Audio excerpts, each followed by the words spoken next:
You're watching Pyro Media Network. I gotta tell you something I could do. I could be running or I'm chasing you, but I won't. Cause I got better things to do. Rather spend my precious time chasing somebody who loves me too.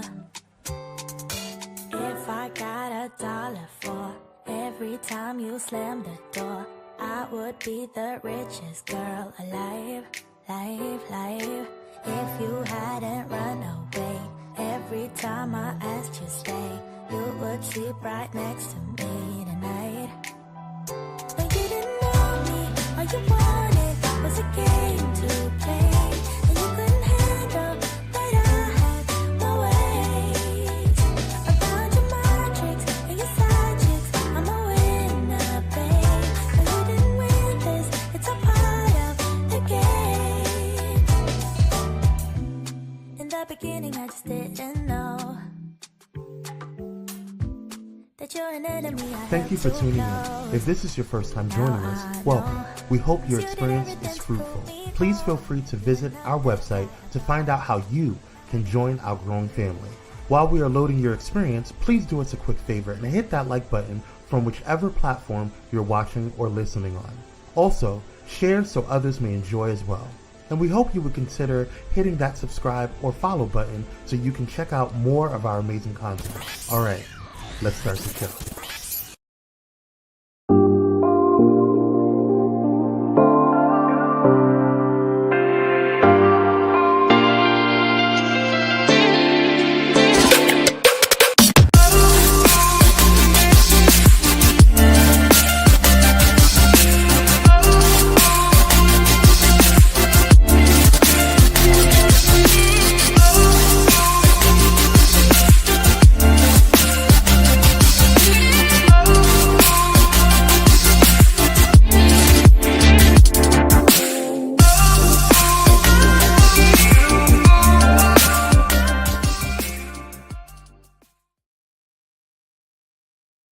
Y'all, I was finna be hype as I usually am. Hey, woo, woo, woo. But then I'm like, I don't know if I feel like being hype on this Friday Junior. I just don't know if it's there in my spirit because there's so much going on. There's so much divisiveness. It's September 11th. There's like so much happening right now that I don't know if the happiness and the cheerfulness that you usually see from Dr. Nicole D. Vick is there right now, because I feel like the entire world is in shambles. And I'm like, this is crazy. But I still will welcome you to this week's episode of the Nicole D. Vick Live. I am Dr. Nicole D. Vick. I am coming to you with my perspectives. You know, I have that social justice, public health thing going on. So that's what I'm bringing to you this week. I'm happy to have you here. I just don't know if I'm happy in general, but I'm happy you're here. I'm over here knocking stuff off. You know, I'm just saying, it's just a lot going on today. I am going to talk to you all today about public health. Now, I did an episode. I actually did, I think, more than one episode this year about public health being in shambles.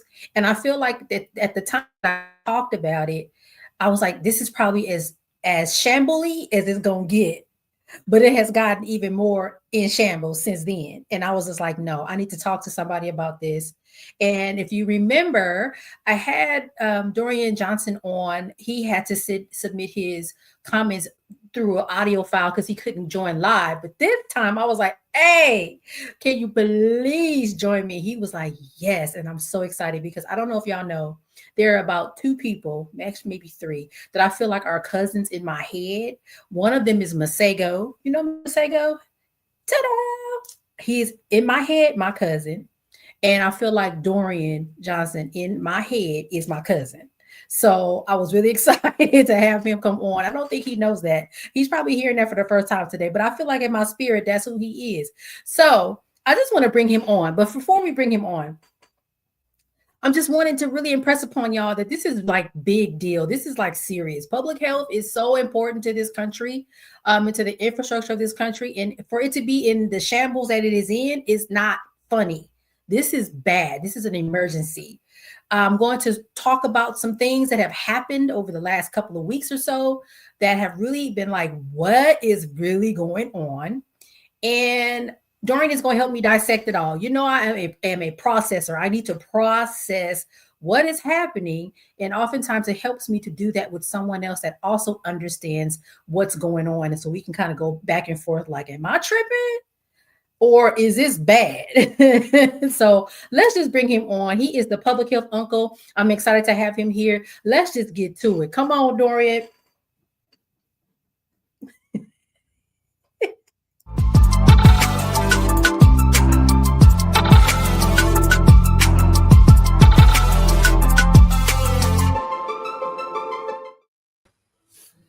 Dorian. What is going on? Whoo, lordy, lord. See, that's what I'm saying. That's why you're here, because you already know this is insane. Everything, not even just the topic of this episode, everything is in shambles right now. We've had something happen yesterday. That's a little woo. Today is September 11th, the anniversary of the attacks on the World Trade Center. There's just a lot happening. And I feel like I need you to dissect this because you understand public health just as much, if not better than I do. And so I really respect your opinion. And I'm glad you're here, as a matter of fact. I don't know if you heard me say, I feel like you're my cousin in my head. So you're the best person to come on and let's have this conversation. How are you? Whew, I'm doing as well as we can in these streets. I gotta just affirm that. I also did hear that intro, and like I'm a Masego fan too. Like someone who could rip that saxophone like that. If I'm grouped in that kinship cousin field, that's a compliment. That made me feel better. That made me feel better. All right, we got to just jump into this. Well, first of all, let's talk about who you are. You are the public health uncle. Can you just talk a little bit about you, and then we go into the shenanigans. So you have the floor. Who are you? Of course. Let's do a movie trailer version because we got stuff to chat about. So I've been in the health space, a one-to-one individual, mainly doing personal training since 2015. So that's 10 years ago, but that's okay. Because as I was learning the ropes and having my one-on-one interactions, I'm like, how come all these people in this same community keep having this same problem? And like, how come my advice is not really doing nothing? And then I was like, oh, okay. It's deeper than this. It's bigger than this. And that's actually what like unlocked everything for me with like systems thinking and upstream stuff and public health issues. And I'm like, I need to educate myself some more. And pretty much that's how I got into the world of public health in like a short snippet. But right now I am a public health educator and content creator, but I'm doing the learnings and teaching of like individual one-to-one with like communication skills and seeking understanding and translating concepts in a way that people could take action on. But now I'm just kind of like upscaling it wider, broader, like message wise. Ooh, I don't like how I concluded that sentence, but it's all good. It is what it is. And I think you've been doing such a great job. I see you on LinkedIn. I see how you try to take something that may be very abstract and make it make sense. Because I think that's what's really important about public health. A lot of times the stuff that us public health professionals talk about is so we all way up here in the clouds, the social determinants of health outcomes. What the heck does that mean to Jane that lives next door? It don't mean nothing. Right? Absolutely nothing. And so I really appreciate you really trying to make it make sense for folks. And to be honest, even people like me who are experts, we appreciate it too. Because like, just give it to me so it makes sense and I can run with it. And I ain't got to think too hard about it. So kudos to you. Please continue that work. I think it's amazing. Now, we finna talk about RFK Jr. because he be making stuff not make sense.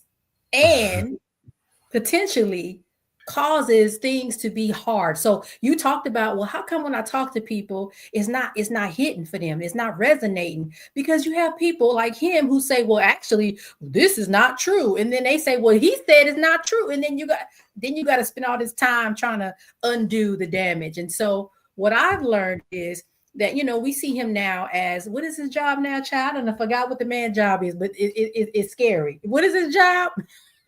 He's the HHS dude. Yeah. Okay. And doesn't have any background in any of that at all, right? Mm-hmm. And so what I learned is that he has had all these thoughts of conspiracies well before even now, right? The arguing about, was HIV the cause of AIDS? I'm like, we've been to prove that. Why are you trying to disprove that? Saying that COVID targets only certain people and not others. I'm like, dang, viruses, I know they real smart in some ways, but they what? Really crazy anti-vaccine stance, and just crazy. And so what has happened now is like people are saying, bro, we need you to step down. And when I looked at it at first I thought it was just like APHA and stuff. And I was like, oh, no. When I did my research, it's APHA, legislators on both sides, former CDC directors, even his family's like, dude, stand down, go. And I don't understand what's happening. So why is it dangerous for someone like him to be in the position that he's in with the views that he has, Dorian? Why? Oh man, that is the $1 million question, ain't it? We starting with it. We going right to it.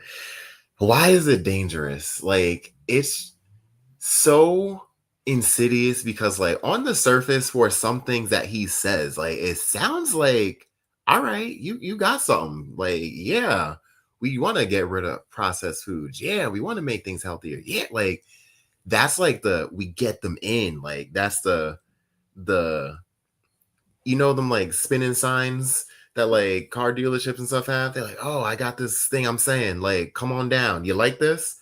And then like you dig into what it is you're actually saying. It's like, you don't know what you're talking about. And like, I feel like there's a clinging to that idea that was so attractive, but like in practice, it's just like falling apart. And it's like, you had me, and this was something that I wanted my reality to be. This is something that I would have wanted to occur. And I mean, are there alternatives right now that like I can conceptualize? Because I don't know, like, it feels like that. Like, you get them in, you lure them in with what you're saying, but what you're saying is not completely there. Like, you could be half right, but if you half right, you also half wrong. That's how numbers work.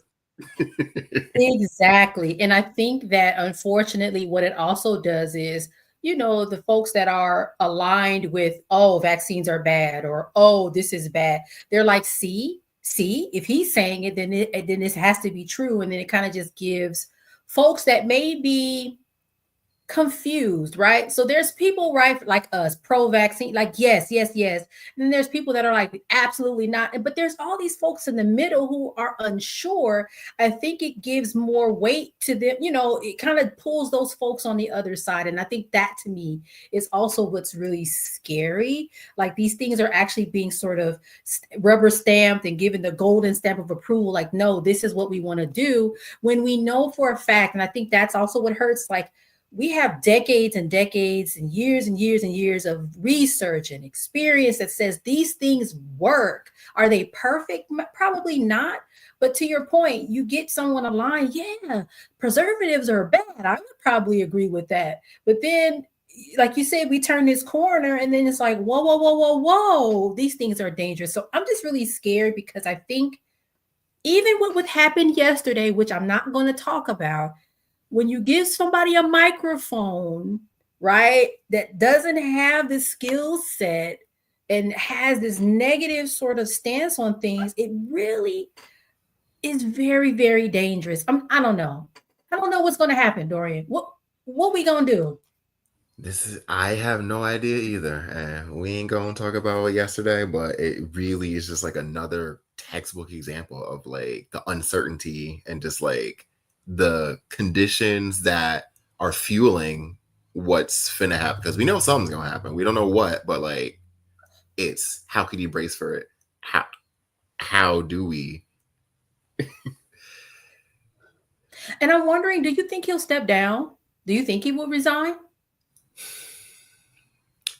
I do not. I feel like that's a very like you must be forced down against your will type thing. You know that meme where it's like a grandchild, I guess, and like a woman in a walker or whatever, and then like she says like, "Oh, winter used to snow," and it's like, "Sure, grandma, like get to your room." Like it feels like that, especially with like the people in his corner, like, you wildin', you are off the deep end. You gotta dial it back. Like it feels like that. I feel like those are the conditions that if he does step, well, he'll probably have to be forced down. He won't voluntarily step down. Yeah, I agree with you. I don't think he's going to say, "Oh, okay, I should resign. Okay, I'll resign." I don't think he's going to do that. So we have that to deal with in public health, and I think for us, especially when it comes to vaccines, we've been dealing with this whole vaccine conversation for a very long time. So it's like we've always had that issue of people not trusting vaccines. Fine, and it was just what it was. But I feel like we're actually really losing a lot of ground that I don't think we will get back anytime soon. So I'll say that to wrap this part of the conversation up. I think we're almost close to a commercial break, but I want to start another conversation really quick before we go to commercial that is also related to vaccines. Now, I don't know about you, but when I heard that man say vaccine mandates are like slavery, I was like, see, you know what?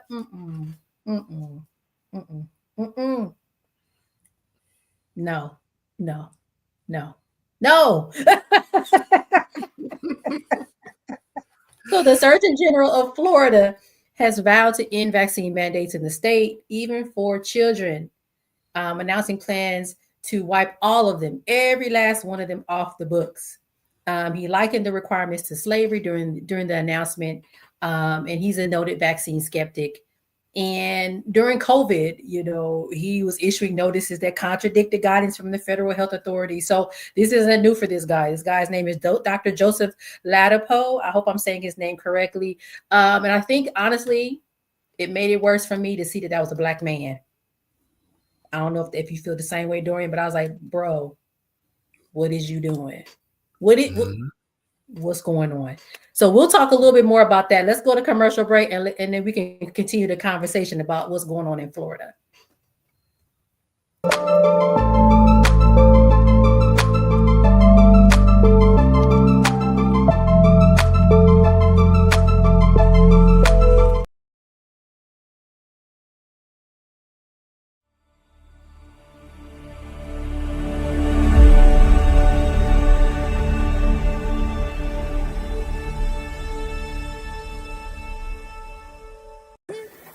Hey, it's Pastor Kim from It's Just Kim Live Show, and you're watching Pyro Media Network.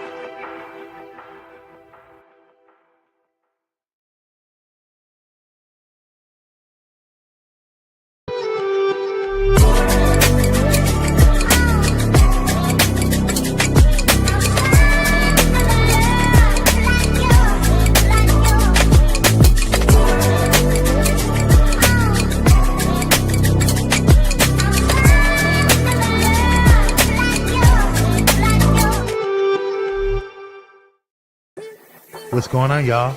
It's Kwame Speaks from Kwame Speaks Live, and you're watching Pyro Media Network.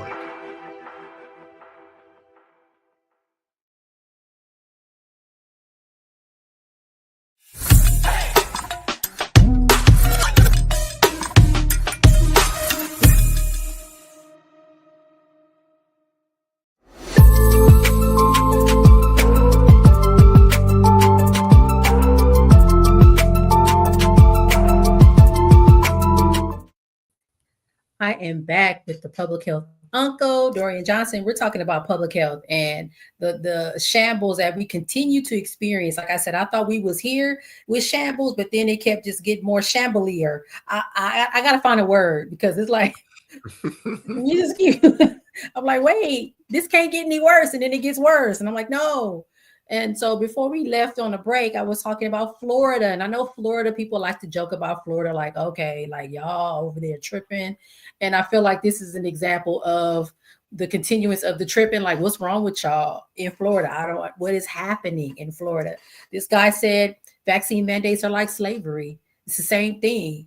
And I'm like, why is this? How is this black man on TV talking about vaccine mandates are the same thing as chattel slavery? How? I don't know what, like, do people care about their children? Like, Dorian, help me, because I'm like, you gonna send your kids to school without the vaccine, and then you gonna put the other kids and the teachers, like, what's supposed to happen without? Seriously, it's so concerning to me, and I just what's the first line of attack? I don't want to say attack. How do you respond to that? Like, what's the first way? Because, like, is it do we not know that, like, infectious disease, like, it was to the point where I say we, but like when people were on farms, right? When it came to just the amount of hands that were needed and like children being born, like it was assumed and like accepted that like actually y'all ain't gonna make it. So like we need like all these hands to work. And like, why did X of them not make it, you ask? So like we come from so many different, and I have to like distinctively say like we separately, because like if we're wrapping slavery in like the conversation, like we and like other we, and I ain't French, like there's differences here, but it's just like, you know, if you look at a time back then, right, like it seems like there is a disconnect from like how for real, how serious, how deadly these infectious diseases are. Like, you do not want to go back there. Like, you don't. We don't. Absolutely like, not. So I feel like that's like the start. Like, I think it's just like, I clearly things are, and it's like the advancements of public health, like, are somewhat giving like privilege and like jadedness to it, where it's like, you don't even have to worry about that anymore. And like, I forgot the history of things. And it's like, we going back there. Like, it's weird. It's weird. Very, very weird. I was on Threads. I'm on Threads a lot. I actually like Threads a lot because I think people are very candid there and are very good at sharing their stories. And I had come across a thread where people were talking about, if you ever walk through the oldest part of a cemetery, you're going to see a lot of headstones with born 1919, died 1919, and it's going to be babies that have passed away from these vaccine preventable diseases. There were people commenting saying, my oldest brother who I'd never met died from, they had rubella, or this happened. I have a former supervisor whose husband had polio, right? And so thankfully he was mobile and everything. But I also remember too seeing not too long ago, the last person that given an iron lung just died, maybe within the last 5 years. So it's like, to your point, I feel like we've forgotten our history and some of the horrible things that happened health-wise. We've forgotten those things, and for some reason, it feels like we're in a FAFO moment. Like we have to see it to believe it again. Like, why do you need to see it again to believe? I don't understand. And again, when we started this segment, I said, do people care about their children? Because I'm like, people's children are not going to survive if we go this route. There will be children that won't be here, that were here yesterday, and they won't be here. You know what I mean? So I'm almost like, we continue to sacrifice our children. And that's another conversation with these school shootings, these, we're trying to take the vaccine. Like, do we want another generation, or do we not? Like, I'm really like, seriously, like, what is happening? So I'm very worried. And here's the other layer to it, because my expertise is local health departments, right? So you take vaccine mandates away, then you're going to start having outbreaks. Who's supposed to be helping to manage these outbreaks when you are actively defunding health departments? You're taking funding away. They're going to have to lay off staff. The lab is either closed or, highly sort of pulled away. Their resources are gone. Who's supposed to be doing all this work? Your hospital's going to be overburdened. Like, are people understanding sort of how this whole thing is going to literally play out in real time? I was telling someone on another podcast that I was on, because he was, I said, I think people think, well, I have health insurance, I'll be fine. It won't matter if you have health insurance, because if the hospital's overburdened, it doesn't matter if you have health insurance. There's no beds for you. Mm-hmm. And I feel like so much of that, it's like that gap in systems thinking where I guess, it is complicated, right? I'm not going to conflate anything like that. But if it's being viewed as what's the biggest expense at this place? This is the budget line item. We want to save money. Obviously, we go for the whale on the budget sheet. But when that goes, other things will too. So before doing that, before crossing that out, can we unpack this? Because it's not just that. And I feel like you see that in other ways too, right? Where it's how many of those stickers have you seen on gas pumps where it's miss me yet? So things that happen right now, I feel like there is a gap in what goes on behind the scenes, bigger picture things where people are seeing what's in front of them on the day-to-day, and they feel like one thing is responsible, or it's a lot of that is showing up in here too, right? If I just have health insurance, I'm good, but the burden, as you said, and the staff that is gone because they were devalued and another budget item, all these things are related. All these things impact the others. And I feel like that's another just how to make that make sense for people, where they see, okay, if you do X, Y and Z gonna happen too. So before you ask X, let's pray on it. For sure. And the whole, equating that to slavery, the vaccine mandates being, I don't even know how to properly address that. Cause I'm it literally not the same thing, literally not the same thing at all. And I think it was really I don't even know why that came into his mind to even say that. And I don't know. I think it was very insulting. And again, it just felt really, really bad for a Black man. I guess they would have felt bad for anybody to say it, but it's dude, it did hit worse. I will say that. And I read that while I was at my cubicle. I was like, this got me hot. Hold on, let me take a step back. And it was definitely worse, as if it could be made better. Whew. Oh my goodness. And I'm still I still don't what? So I don't know. And again, people say, well, it is Florida, right? Florida's a little cray-cray.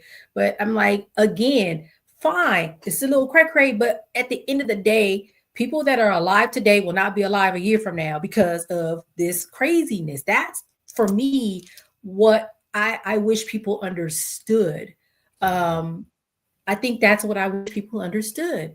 And I think we have forgotten. It's another thing I said on another podcast. I say, I think people have completely forgotten COVID. It's almost like COVID never happened. Do you not remember hospitals being overburdened and there's not even enough space in the morgue? They got to hire the trucks to put the people in. Did we forget? And I feel like for a lot of people, it's It never happened. And so I don't know how we build that back into our society, a level of compassion, a level of, you said systems level thinking, but even I think at the community level, like, can you also understand that the world is just not you? Like there's other people here and we should consider each other. I don't know how you build that back into the population, because I think we've lost it. We don't care until it impacts us directly. But by the time it does, it's too late. Oh yeah, who cares? And then, oh my gosh, now I have COVID. But by then it's too late. We've already let something happen to the point where it has really caused a lot of harm. I don't know how we fix this. And I have said before, this is not just a 4-year thing. This is not a 10-year thing. I think this is a generational thing where we're going to have to spend a lot of time undoing a lot of this work. And how, when we are so crippled as an institution, and I'm talking about public health, we're understaffed, and we've been historically understaffed, historically underfunded. Now, even worse so, who's going to be here to do the work? And so it's all these things that I worry about. And y'all, I'm very close to retirement, and I'm like, well, I'm gonna be somewhere under the table with a mask on, like, oh no. Who's going to do it when there's no infrastructure to get it done? So I really feel like we need to be thinking about these things. And I think for folks that are out there that are just, regular schmegler, you go to work every day and mind your business, you got to really understand the implications of a lot of what's happening right now, because it's going to impact you eventually. I don't know if you have anything to add, Dorian. After this, we're going to go to the Western states that are really trying to get some stuff together, but any thoughts on just so quick, like wrapping up with that. Yeah, like as you said, just the individualistic nature really is a poison, and it's an American ideal. Like that's what makes it so wild. Like if we look at the collectivism, like the phrase, it's so weird because like a lot of ideas are like selectively like cementing in people's brains. Like people know that child rearing and all this stuff, and it's tough. Like we love it takes a village. Like, what do you think that is? Like that is literally collective. Like, come on now. But when it comes to, well, as long as that don't impact me, I'm fine. And then like it gets worse, it gets bigger, and now it's impacting you, and now it's a deal. Like it's shifting from the individualistic to the collectivist, if we can somehow, is such a key. Because like even with that vaccine stuff, right, it's being pushed like in the name of like freedom, in the name of your rights, like they're being infringed on that. But like if you go into public school, if you go into public areas, like these are shared spaces. We need to be because I could do all the stuff, right? Like I could make sure like I'm good, I can make sure other people are good, but you could still get some degree of an infection because someone else ain't do something. And now, even though I did my part, because of your individualist, like now so it's just, if we could go from individualist to collectivist, I think we could be in a good spot. I agree. Because even your thoughts and comments around vaccinations, it reminds me of the whole herd immunity thing, and how, because we think about a population, we have to vaccinate this many people to make sure that people that can't be vaccinated are protected. So even that idea, right? Because there are some people that cannot be vaccinated. They're too young, maybe they're allergic, maybe they have a chronic illness, and so it's like, well, you have to be thinking collectively to say, okay, well, we have to kind of build this shield around this particular vulnerable population so that they're safe. And it sounds like, to your point, we're not even there now. Like, well, no, it's about me. But then by the time it is not about just you, it's too late. So we do have to figure out how to fix that. And I don't know. I have no idea how to fix that. But California and some other Western states are trying to figure it out. Okay. And I was like, okay, come on, California. We trying to get it together. So the CDC, I don't know. When I was a kid, it was the, CDC, even in college and grad school. Oh, yeah. I want to work for the CDC. But now I was like, it's kind of honestly rendered sort of like there's no sense of authority anymore. It just kind of feels really like it's been sort of pulled apart, right? Then there was a shooting at the CDC. It's like a lot. So I think a lot of what we look to them for has now kind of been like, is no more. And so Western states, so it's California, Oregon, Washington, and Hawaii did join in as well, said, listen, we're going to create this West Coast Health Alliance or Vaccine Alliance that, will kind of get together and say, we're going to take care of the residents of our states and make sure they have the most accurate, up-to-date vaccination information. We're going to make sure they get their vaccines and they're available. And so I think this is really kind of cool as a direct response to, wait, our federal, national level stuff isn't working. So then the states are like, we're going to make this work. We're going to figure this out to protect people.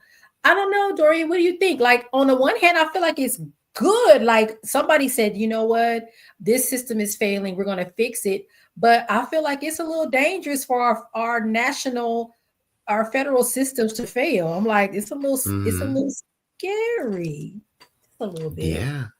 Like, I really do applaud and commend, like, the people are like, we got to make something shake, because, like, we can't just be left out here without a federal entity, a national entity. Like, will it fill the gap that is seeming to, like, fall apart at the CDC? Like, it feels like the CDC is like a big beaver, right? Like, the big beaver holding the dam down. Like, if it cracks, all right, the states could, I'm stepping away. States, y'all got this. Like, until we don't got it, like, we need Big Beaver back. Like, the water is coming through, it's flushing through, the dam is gonna break.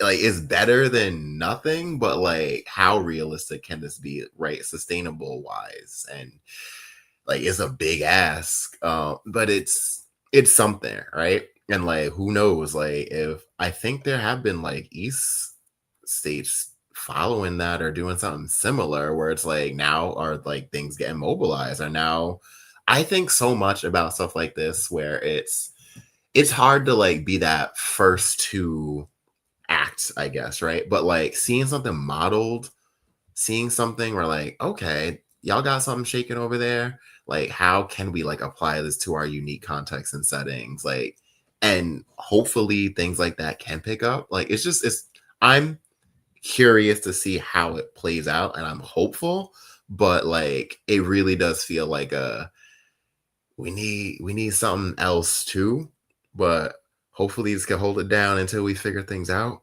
Like, I don't know, I'm excited to see how it goes. Same. I am too. And I think my biggest fear is that, okay, California, Oregon, Washington, Hawaii, and like you said, I think there's some other states that have also formed their own sort of alliance, but then there's states that are not interested in that kind of stuff, right? My daughter lives in Arizona. I don't know about, are they going to create their own thing, or are they going to just say whatever? So I'll be in the state where I'm fine, and she is not. Like, there's going to be these disparities. And I think, so, okay, the conversation about health disparities and health inequities, right? We're going to see huge differences across the country. Some states are going to be fine and some are not. And I mean, unfortunately, I think we're going to actually be able to pretty much figure out which states are going to be the ones that are going to fall behind, because they've probably already historically fallen behind, right? Some of the southern states have decided to do some things differently with Medicaid. And so their health outcomes are already sort of lower than the rest of the country. I don't think they're going to be the ones that are going to create a health alliance to ensure vaccination, right? So then there's going to be a whole bunch of folks vulnerable. And the other side of it is, okay, so say I need to fly down to Arizona or fly down to Mississippi for a conference. My California vaccine is going to be helpful to some extent, but, like, there's no barriers to, like, illness unless you kind of create, right? Like, we just talked about this herd immunity stuff. So it's like, oh, I don't know what's going to happen. I also worry. I saw someone on Threads. Once again, I'll be on Threads real heavy. Somebody said, is this our first, step towards secession? Are we going to look around and now, the West Coast is going to be its own country. And then, like, where are we going? Like, to your point, what you said earlier, where's the line? Like, is there a line? Like, how far does this go before our federal systems are literally just rendered useless? Yeah.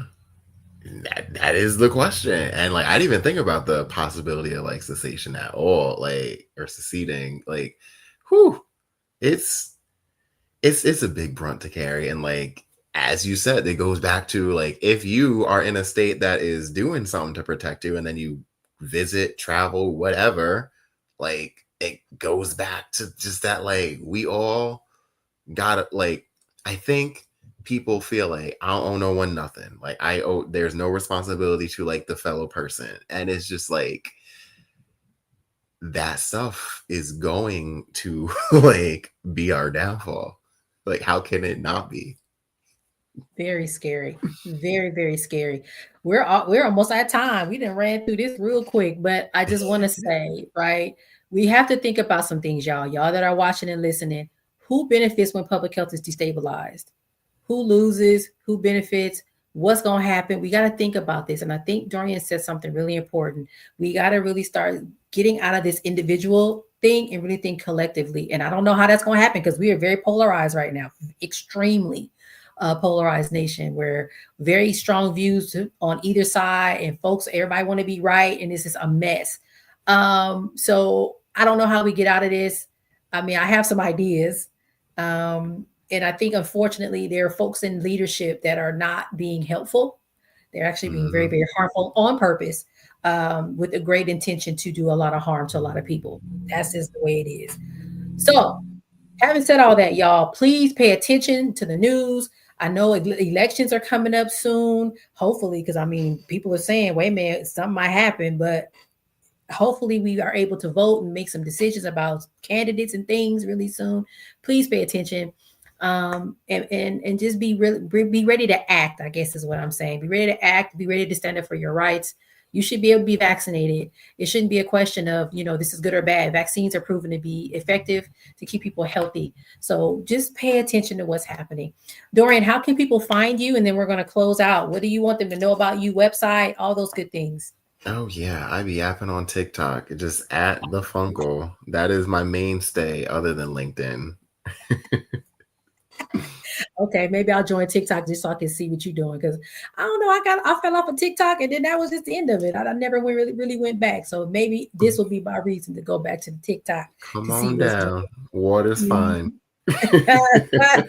Oh no. Well, I thank you for coming and joining me. I'll probably have you back, because you know all the things about public health, and I love your perspective. And so it was really great to have you on tonight. All right, y'all. You know where to find me on my website, www.NicoleDvick.com. You can find my books there. You can find previous podcast episodes there where I've been a guest on podcasts. I even have some YouTube videos on there. So it's a really great resource if you want to reach out to me. You want me to come to your event and speak, be an MC, do a speech, all that kind of stuff is on the website, www.NicoleDvick.com. That's one of my books. That's the latest one. It is an anthology with 20 other authors talking about how to survive the workplace as Black people. Oh, Lord. You can find me on social media, mostly LinkedIn. And even my Instagram, I done kind of slowed down on, but I'm going to get it back on. But you can really find me on LinkedIn, where I talk about workforce development, specifically in public health organizations. All right, y'all. I will see you next week. We're gonna we had to cancel a episode, and we're bringing her back because the power went out, y'all. And I was like, wait a minute, what's going on? But now we're gonna come on back, and she's gonna talk about surviving the workforce and all that good stuff. So I'll see you next week. All right, Dorian, we going. Bye. All right. Peace out, cousin.